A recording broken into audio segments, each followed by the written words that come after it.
High guys, welcome back to channel. നമ്മൾ നടന്ന സംഭവം എന്ന് പറഞ്ഞ സിനിമ കാണാൻ വേണ്ടി വന്നിരിക്കുന്നത്. ടിക്കറ്റ് ഇതേ കൗണ്ടറിൽ എടുക്കാൻ പോകണമല്ല കേട്ടോ. രാവിലെ നമ്മൾ ഉള്ളൊരുക്ക് കണ്ടിട്ടുണ്ടായിരുന്നു. അത് നിങ്ങൾ അതിൻ്റെ വീഡിയോ ചാനലിൽ ഇട്ടിട്ടുണ്ട്. അതൊന്ന് കണ്ടു നോക്കിയാൽ മതി. ഡിസ്ക്രിപ്ഷനിൽ ഇട്ടേക്കാം, പിൻ കമൻ്റ് ആയിട്ട് ഇട്ടേക്കാം.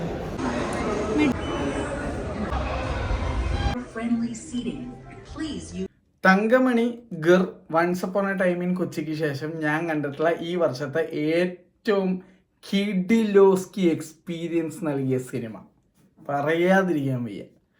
ഇതിൽ 2 പേരുടെ ഫോട്ടോ കണ്ടിട്ട് ഞാൻ ഈ സിനിമയ്ക്ക് പോകാമെന്നുള്ള തീരുമാനത്തിലെടുത്തത്. വളരെ നന്നായിപ്പോയി. ഞാനിത് അനുഭവിച്ചറിഞ്ഞു.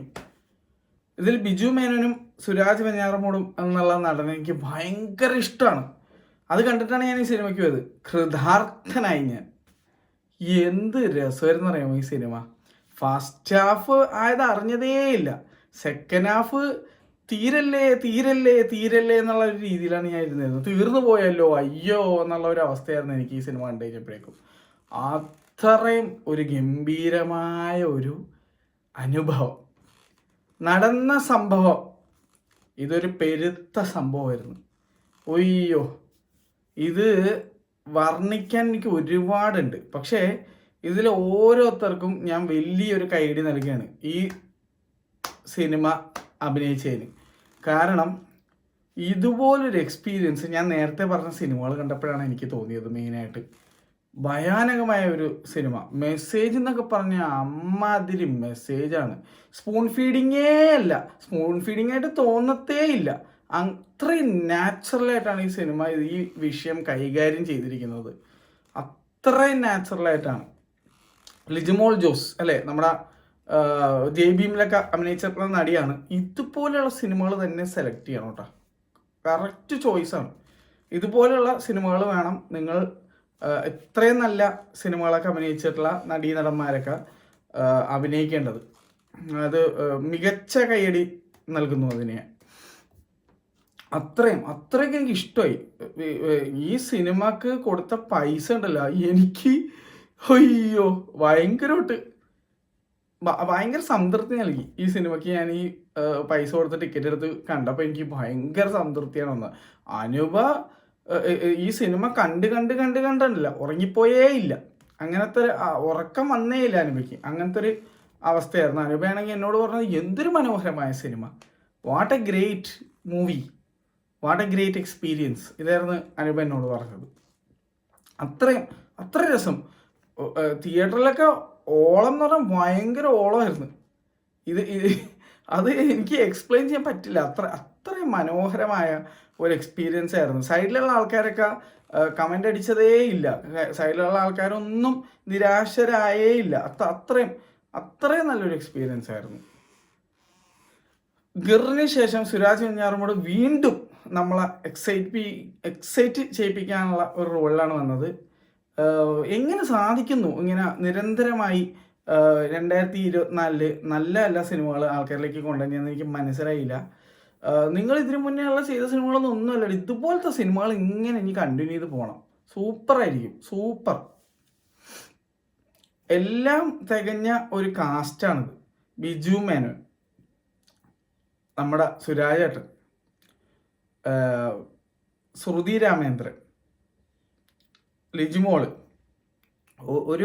ലിജിമോൾ എന്ന് പറഞ്ഞാൽ നടിയുടെ പേര് ഞാൻ മറന്നുപോയി. കാരണം ഇത്രയും സംഭവങ്ങൾ ഞാൻ നടക്കണോണ്ട് എനിക്ക് ഈ നടിയുടെ പേര് പോലും ഗൂഗിൾ ചെയ്ത് നോക്കാനുള്ള സമയം കിട്ടിയില്ല. അതുമാത്രമല്ല, ഈ സിനിമ എനിക്ക് അത്ര ഇഷ്ടമായതുകൊണ്ട് എനിക്ക് ഈ സിനിമയെ പറ്റി ഗൂഗിൾ ചെയ്യാനേ തോന്നിയില്ല. കാരണം അത്രയും ഇഷ്ടപ്പെട്ടു. അതുകൊണ്ട് ഈ സിനിമയെ പറ്റിയുള്ള ഒരു കാര്യം എനിക്ക് ഗൂഗിൾ ചെയ്യാൻ എനിക്ക് തോന്നിയേ ഇല്ല. അത്രയും ഈ സിനിമ എൻ്റെ അറ്റൻഷൻ അർഹിക്കുന്നു.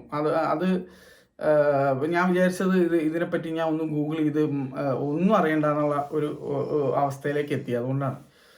എന്തായാലും സൂപ്പറായിട്ടുണ്ട്. നിങ്ങളെല്ലാവരുടെയും സിനിമ ചോയ്സ് ഗംഭീരമായിരിക്കുന്നു, സൂപ്പറായിരിക്കുന്നു. ഇതിൽ കൂടുതൽ എനിക്ക് എന്താ പറയേണ്ടതെന്ന് അറിയില്ല. ഞാൻ ഔട്ട് ഓഫ് വേർഡ്സ് ഉള്ള ഒരു അവസ്ഥയിലാണ്. എനിക്ക് വാക്കുകൾ കിട്ടുന്നില്ല ഈ സിനിമയെ ഡിസ്ക്രൈബ് ചെയ്യാനായിട്ട്. അതുകൊണ്ട് തന്നെ നിങ്ങൾ എന്തായാലും ഈ സിനിമ തിയേറ്ററിൽ മസ്റ്റായിട്ട് പോയി കണ്ട് അനുഭവിച്ച് നിങ്ങളുടെ എക്സ്പീരിയൻസുകൾ നിങ്ങൾ കമൻറ്റിൽ ഷെയർ ചെയ്യുക. നിങ്ങളുടെ അനുഭവം എങ്ങനെ ഉണ്ടായിരുന്നു എന്നുള്ളത് ഷെയർ ചെയ്യുക. നടക്കാൻ പറ്റുന്ന ഒരു അല്ലെങ്കിൽ സമൂഹത്തിൽ നടക്കുന്ന ഒരു സംഭവത്തെ സംഭവ ബഹുലമായിട്ടാണ് ഇതിനകത്ത് കാണിച്ചിരിക്കുന്നത്. അതാണ് എൻ്റെ അഭിപ്രായം. എന്തായാലും ഈ സംഭവം വീണ്ടും എനിക്ക് കാണാൻ പറ്റൂല. കാരണം എന്നെ വല്ലാണ്ട് ഈ സിനിമ അങ്ങോട്ട് കുലുക്കി. ഇന്ന് രാവിലെ വേറൊരു പടം എന്നെ കുലുക്കി, ഈ പടം എന്നെ ഇളക്കി.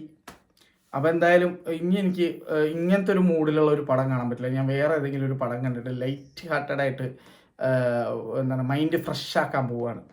കാരണം രാവിലത്തെ 2 സാധനങ്ങളും എന്താണ്, ഒന്ന് ഭയങ്കര റിയലിസ്റ്റിക്കും, രണ്ടാമത് അതുക്കും മേലുമായിരുന്നു. അപ്പോൾ എന്തായാലും ഞാൻ പോവുകയാണ്. നിങ്ങൾ അഭിപ്രായങ്ങൾ, നിങ്ങൾ സിനിമ കണ്ടവരാണെങ്കിൽ മാത്രം അഭിപ്രായം ഇടാൻ പാടുള്ളൂ. അതാണ് എനിക്ക് പറയാനുള്ളത്. സിനിമ കണ്ടാൽ മാത്രം അഭിപ്രായം ഇടാൻ പാടുള്ളൂ. പിന്നെ ഞാൻ ഈ പറഞ്ഞ ഓരോ വാക്കുകളും കാര്യങ്ങളും എൻ്റെ മാത്രം വ്യക്തിപരമായ അഭിപ്രായമാണ്. അപ്പോൾ എന്തായാലും ഞാൻ വീണ്ടും എടുത്തു പറയുന്നു, ഞാൻ കഴിഞ്ഞ കൊല്ലം കണ്ടതിൽ ഏറ്റവും ഗംഭീര സിനിമ എനിക്ക് തോന്നിയത് ബാന്ദ്രയായിരുന്നു. ഈ കൊല്ലം എനിക്ക് കുറേ ഗംഭീര സിനിമകൾ എനിക്ക് കാണാനുള്ള ഭാഗ്യമുണ്ടായി. അതിൽ എന്താണ് തങ്കമണി, അയ്യോ ഒരു പേര് ഞാൻ പറയാൻ പോകുന്നത്, മലയാളി ഫ്രം കേരള, എന്തായിരുന്നു ആ സാധനം, പിന്നെ നമ്മുടെ ഗിർ, once upon a time in Kochi. ഇവർക്ക് ഒരു മത്സരമാണ് ഗംഭീര സിനിമയ്ക്കുള്ള എൻ്റെ മനസ്സിലേക്കുള്ള ഇടം നേടാനായിട്ടുള്ള മത്സരത്തിലാണ്. എന്തായാലും സ്ഥാനം നേടിയിട്ടുണ്ട്, ഒന്നും പറയാനില്ല. എൻ്റെ ആ ഒരു പട്ടികയിലേക്ക് ഈ സിനിമ സ്ഥാനം കിട്ടിയിട്ടുണ്ട് തീർച്ചയായിട്ടും. അപ്പോൾ ഗംഭീര അനുഭവിച്ച് തന്നെ അറിയണം. നിങ്ങളെന്തായാലും തിയേറ്ററിൽ പോയി മസ്റ്റായിട്ട് സിനിമ കാണുക. വേറെ ഒന്നും എനിക്ക് പറയാനില്ല. അനുഭവിക്കുക, കമൻറ്റ് ചെയ്യുക നിങ്ങളുടെ അഭിപ്രായങ്ങളൊക്കെ, അത്രേ ഉള്ളൂ. സിനിമ കണ്ടിട്ട് മാത്രമേ കമൻറ്റ് ചെയ്യാൻ പാടുള്ളൂ. അതാണ് എൻ്റെ അഭിപ്രായം കേട്ടോ, അത്രേ ഉള്ളൂ. അപ്പോൾ ശരി, ബൈ.